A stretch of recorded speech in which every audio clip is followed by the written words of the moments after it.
otvaranje nove škole, osnovne škole Hrvatski Leskovac.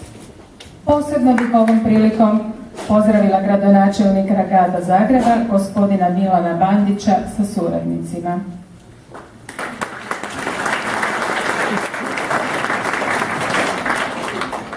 Zahvaljujem osnivaču škole, gradu Zagrebu i njegovim tijelima, posebice Gradskom uredu za obrazovanje, na izgradnji nove škole te ukazanom povjerenju na mom imenovanju.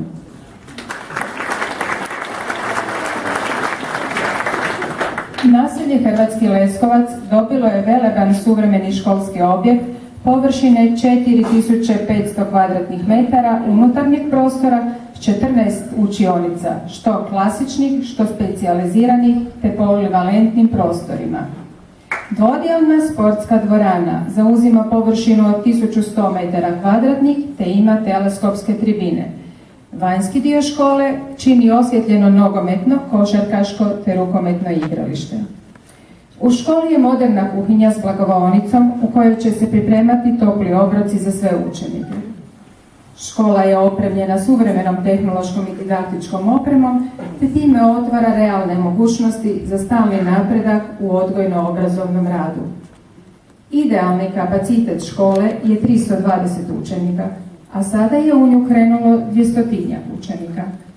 Predviđena je za rad u jednoj smjeni, pa tako omogućuje i brojne oblike dodatnog, izvannastavnog i izvanškolskog rada te produženog boravka, a i cjelodnevne nastave.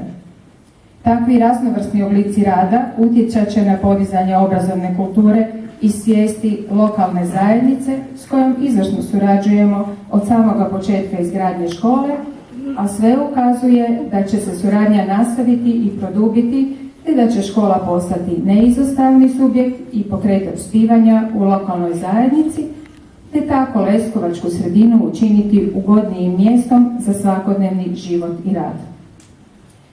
Na jednom od posljednjih sati književnosti u mom razredu moj učenik je uzviknuo: učiteljice, moj prozor nije samo staklo. Da, prozor nije samo staklo, on otkriva život, a škola ne može biti samo građevina. Sinergija učenika, željnih novih spoznaja, lijepe riječi i savjeta, te učitelja, onih posebnih ljudi koji nesebično dijele svoje znanje, iskustvo i osjećaje, stvara školu u koju se jednostavno voli ići. Neka takva škola bude naša škola, osnovna škola Hrvatski Leskovac.